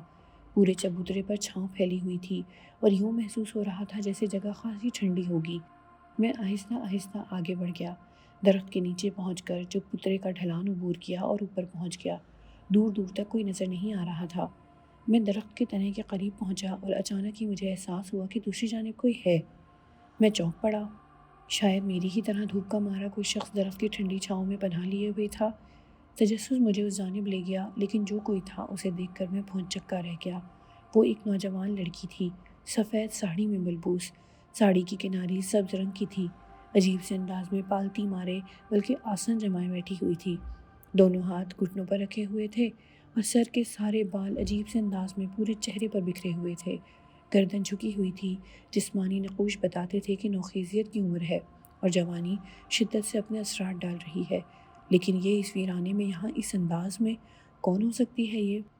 میں ایک لمحے کے لیے تو جھجک محسوس کرتا رہا، یہ سوچ کر کہ کہیں یہ نامناسب آمد کسی مشکل کا باعث نہ بن جائے، لیکن پھر تجسس ہی نے مجبور کیا کہ اس سے اس کے بارے میں پوچھوں۔ اس کے انداز میں میری موجودگی کے باعث کوئی تبدیلی نہیں پیدا ہوئی تھی، لیکن جب میں نے اسے آواز دی تو اس نے دونوں ہاتھ اٹھا کر اپنے بال سمیٹ کر پیچھے کیے اور میں اسے ایک نگاہ میں پہچان گیا۔ یہ وہی لڑکی تھی جو اس وقت راستے میں بھٹک رہی تھی جب میں فاروق آباد آ رہا تھا۔ دن کی روشنی میں اس کے خد و خال مزید واضح ہو گئے تھے۔ حالانکہ اس وقت وہ دلہن بنی ہوئی تھی، لیکن اس وقت اس سادگی کے عالم میں جو کچھ مجھے نظر آیا اس نے مجھے ایک لمحے کے لیے مبہوت کر دیا تھا۔ اس کی بڑی بڑی حسین آنکھوں میں ایک شکایت بسی ہوئی تھی۔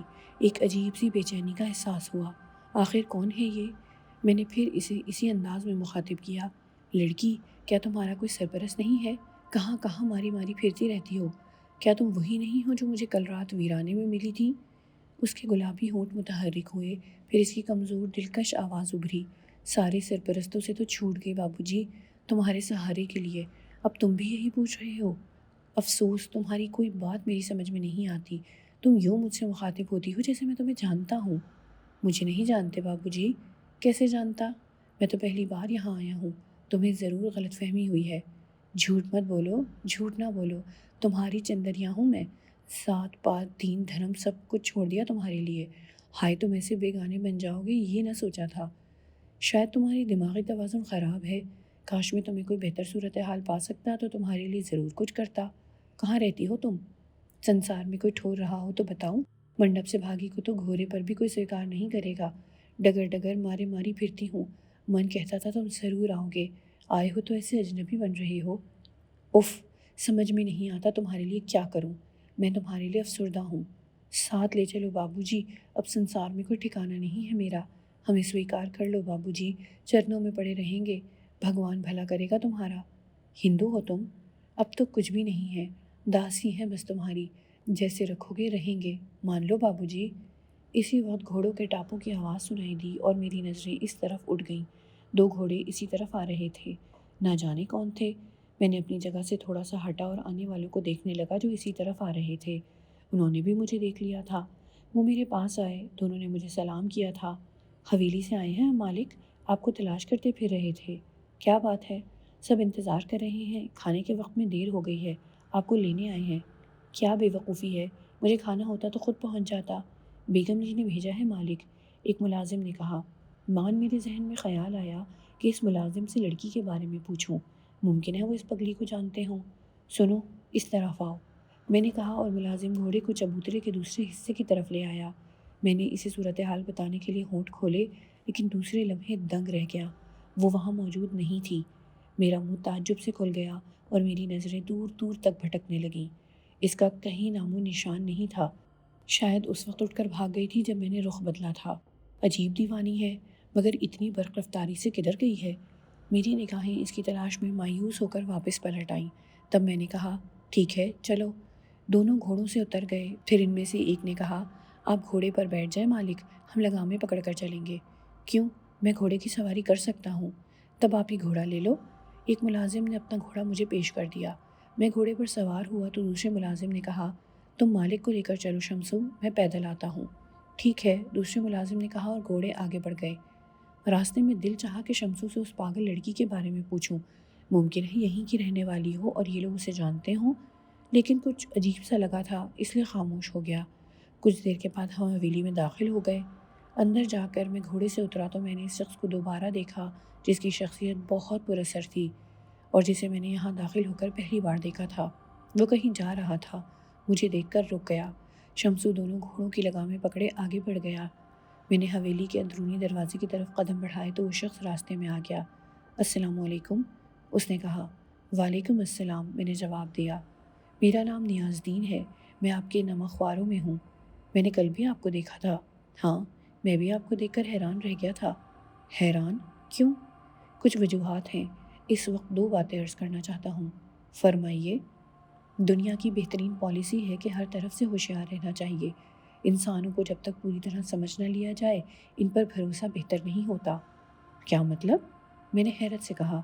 دوسری بات یہ کہ آپ کے لیے ایک پیغام ہے میرے پاس، آپ کی امانت، نیاز الدین نے کہا اور تیزی سے ایک طرف چل پڑا۔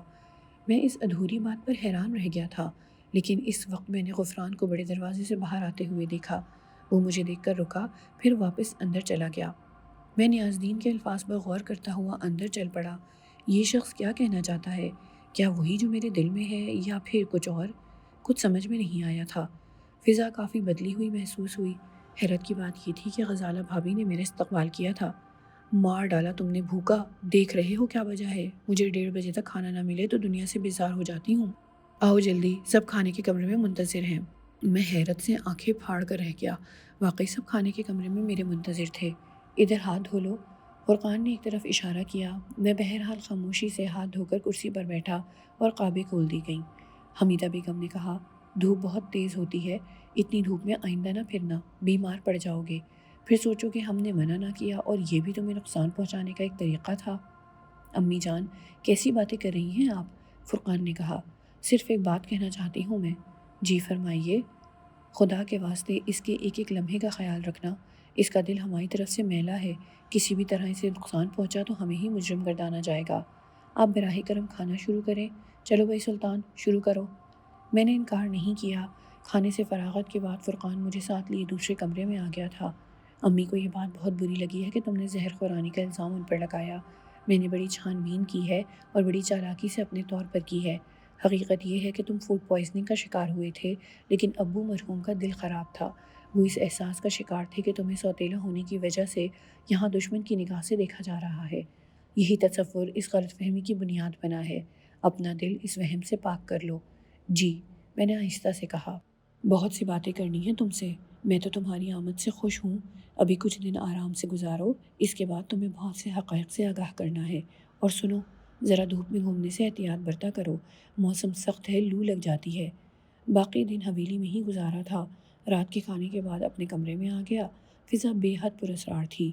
ان لوگوں کا بدلہ ہوا رویہ، نیاز دین کی وارننگ اور بہت سی باتیں۔ اس وقت سب کچھ یاد آ رہا تھا۔ یہ تو معلوم ہو چکا تھا کہ پپا اب اس دنیا میں نہیں رہے۔ اب کیا کرنا چاہیے؟ لندن واپسی یا کچھ کرنا تھا، کچھ سوچنا تھا؟ 12 بج گئے، نیند کا کوئی پتہ نہ تھا۔ باہر تیز ہوا چل رہی تھی جس کا احساس اندر بھی ہو رہا تھا، لیکن اچانک چونکنا پڑا۔ کھڑکی پر وہ آواز ہوا کی نہیں تھی، وہ کوئی ٹھوس آواز تھی۔ میں نے گردن اٹھا کر دیکھا، دو ہاتھ بے چینی سے کھڑکی کے شیشے ٹٹول رہے تھے۔ یہ انہی کی کڑکڑاہٹ تھی۔ یہ کون ہے؟ میں بستر پر اٹھ کر بیٹھ گیا۔ میری وحشت زدہ آنکھیں بخوبی ان ہاتھوں کو دیکھ رہی تھیں۔ کھڑکی کا پردہ بار بار ہل رہا تھا اور ہاتھ بخوبی نظر آ رہے تھے۔ میں پریشانی سے نیچے اتر آیا، دیکھنا تو چاہیے۔ اسی وقت کمرے کے دروازے پر ہلکی ہلکی دستک ہوئی اور میں وحشت زدہ ہو کر پلٹ پڑا۔ دستک دوسری بار ہوئی تھی۔ یقیناً کوئی دروازہ بجا رہا تھا، لیکن ہولے ہولے، محتاط انداز میں۔ نہ جانے کون تھا؟ دل میں خوف کا احساس بیدار ہوا، لیکن بس چند لمحوں کے لیے۔ اب اس قدر بزدل ہونا تو ممکن نہیں تھا۔ یہ تعین ہونے کے بعد کہ دروازے پر دستک ہو رہی ہے، دروازہ نہ کھولتا۔ ایک نگاہ کھڑکی پر ڈالی، لیکن اب وہاں کوئی نہیں تھا۔ یہ تعجب کی بات تھی کہ کھڑکی سے دروازے تک کا سفر اتنی تیزی سے طے کر لیا جائے۔ بہرحال پہلے تیز روشنی جلائی اور پھر دروازہ کھول دیا، لیکن یہ دیکھ کر حیران رہ گیا کہ وہ عظمیٰ بھابھی تھی۔ توبہ ہے، گھوڑے بیچ کر سو رہے تھے، کتنی دیر سے دروازہ بجا رہی ہوں۔ بہت گہری نیند سوتے ہو، خدا کے لیے تیز روشنی بجھا دو، چھپ کر آ رہی ہوں، عظمیٰ بھابھی نے کہا۔ میں کچھ عجیب سی کیفیت محسوس کر رہا تھا۔ میں نے تو روشنی نہیں بجھائی۔ انہوں نے خود ہی آگے بڑھ کر سوئچ آف کر دیا اور پھر میرا ہاتھ پکڑ کر مسحری کی جانب بڑھتی ہوئی بولی، آؤ بیٹھو، تم سے بہت سی باتیں کرنی ہیں۔ میرا خیال ہے یہ کھڑکی کھول دیتی ہوں تاکہ تھوڑی سی روشنی اندر آ جائے، بس اتنی ہی کافی ہے۔ ارے یہ ہمنق کیا بنے ہوئے ہو؟ بھابھی ہوں تمہاری۔ پرانے زمانے میں تو لوگ بھابھی کو ماں کا درجہ دیتے تھے، میں نے تمہیں بھائی کہا ہے، بس بہن کا فرض نبھانے آئی ہوں، پریشان نہ ہو۔ وہ اس کھڑکی کی جانب بڑھی تو میں نے کہا، بھابھی کیا آپ اس کھڑکی سے اندر آنے کی کوشش کر رہی تھیں؟ کیا؟ وہ تعجب سے بولی، ابھی اس کھڑکی پر آپ تھیں؟ کیوں بھائی، کیا میرا دماغ خراب ہے؟ مگر یہ کیوں کہہ رہے ہو؟ ایک لمحے کے لیے میرا دل چاہا کہ عظمیٰ بھابھی کو یہ بتا دوں کہ جس وقت وہ دروازہ کھٹکھٹا رہی تھی اس سے چند لمحوں قبل اس کھڑکی پر بھی کوئی تھا، لیکن نہ جانے کیوں میرے زبان سے ہی نہیں نکل سکا۔ البتہ میں نے اتنا ضرور کہا، میں نے دیکھا نہیں کہ اس کھڑکی کی دوسری طرف کیا ہے۔ پائیں باغ ہے، تم نے ابھی تک یہ کھڑکی کھولی ہی نہیں؟ بڑی اچھی ہوا آتی ہے اس طرف سے، رات کی رانی کے بہت سے پودے لگے ہوئے ہیں، کھڑکی کھولو گے تو پورا کمرہ مہک جائے گا، ہمارا کمرہ بھی تو اسی رخ پر ہے۔ جی، میں نے کہا۔ حقیقت یہی تھی کہ رات کی رانی کی خوشبو اس طرح اندر گھس آئی تھی کہ معلوم ہوتا تھا کہ کمرے میں ہی پھول کھلے ہوئے ہوں، لیکن پھر بھی میں نے کھڑکی پر جا کر دور تک دیکھا۔ باغ مہک رہا تھا، لیکن تا حد نظر کسی انسان کا وجود نہیں تھا۔ پھر وہ ہاتھ کس کے تھے؟ میرا وہم نہیں تھا، پورے ہوش و حواس کے عالم میں میں نے وہ ہاتھ دیکھے تھے۔ بھابھی سے تذکرہ کرتا تو دل میں نہ جانے کیا سوچتی۔ ان کا اس طرح آنا میرے لیے ویسے کسی حد تک باعث تشویش تھا۔ بھابھی صاف دل کی مالک تھیں، لیکن بالکل نوجوان تھیں، خوبصورت تھیں، اور سچی بات یہ ہے کہ میں کچھ بھی تھا لیکن اجنبی تھا، اور یہاں آئے ہوئے مجھے زیادہ وقت نہیں گزرا تھا۔ میں جانتی ہوں تم کیا سوچ رہے ہو، بھابھی نے مسحری کے گوشے پر بیٹھتے ہوئے کہا۔ جی بھابھی، وہ یہی سوچ رہے ہو نا کہ کسی نے اگر مجھے اس طرح دیکھ لیا تو نہ جانے کیا کیا کہانیاں منظر عام پر آئیں گی۔ بات اصل میں یہ ہے سلطان کہ میں خود بھی بہت بہادر ہوں اور دنیا کو جوتے کی نوک پر مارتی ہوں۔ میرا کردار اچھا ہے، میرے شوہر کو مجھ پر اعتماد ہے، تو باقی سب ٹھیک ہے۔ میں غفران سے اجازت لے کر آئی ہوں، پھر بھلا مجھے کسی بات کی پرواہ ہو سکتی ہے؟ اوہ، میں نے آہستہ سے کہا، تمام احمقانہ خیالات دل سے نکال دو اور اس وقت یہ تصور کرو کہ تمہاری بہن تمہارے سامنے ہے۔ اس کے بعد مزید کچھ کہنے کی گنجائش رہ جاتی ہے؟ نہیں، آپ نے مجھے بہت بڑا مقام دے دیا ہے، پتہ نہیں میری ناچیز اوقات اس کی متحمل ہے بھی یا نہیں۔ ہمیں صرف کام کی باتیں کرنی چاہیے سلطان۔ دیکھو، جیسی دل چاہے قسم لے لو، نہ میں تمہیں بھڑکانے آئی ہوں، نہ اپنی باتوں سے تمہارا ذہن کسی خاص راستے کی جانب موڑنا چاہتی ہوں۔ بس کچھ حقائق ہیں جو تمہارے کانوں تک پہنچا دینا ضروری تھے۔ جی بھابھی، میں سن رہا ہوں۔ ابو کا انتقال ہو گیا، اور حقیقت یہ ہے کہ وہ صرف اچانک موت کا شکار ہوئے۔ خدا نخواستہ اس موت کے پس پردہ کسی کا ہاتھ نہیں ہے۔ میں کوئی صفائی پیش کرنے نہیں آئی۔ تم سمجھدار ہو، انگلینڈ میں رہ چکے ہو، بے وقوف نہیں ہو۔ پوری طرح تحقیقات کر لینا۔ اللہ نہ کرے اس کے پس منظر میں کوئی ایسی ویسی بات نہیں ہے۔ انہیں نمونیا ہو گیا تھا، جانبر نہیں ہو سکے اور بس یوں ہی چٹ پٹ ہو گئے۔ یہ تم سے میں کہہ رہی ہوں، لیکن پھر بھی تم اپنی تسلی جس طرح سے چاہو کر لینا۔ یہ تو ہوئی ایک بات۔ دوسری بات جو میں تم سے کہنا چاہتی ہوں وہ یہ ہے کہ اس گھر میں تمہارے لیے کوئی بہتر مقام نہیں ہے۔ میں یہ نہیں کہتی کہ تم اپنے حقوق چھوڑ دو، اصل میں یہاں کا بابا آدم ہی نرالا ہے۔ امی جان پوری طرح گھر پر حکمران ہیں، اگر کوئی ان سے ٹکر لے لیتا ہے تو فرقان بھائی ہیں۔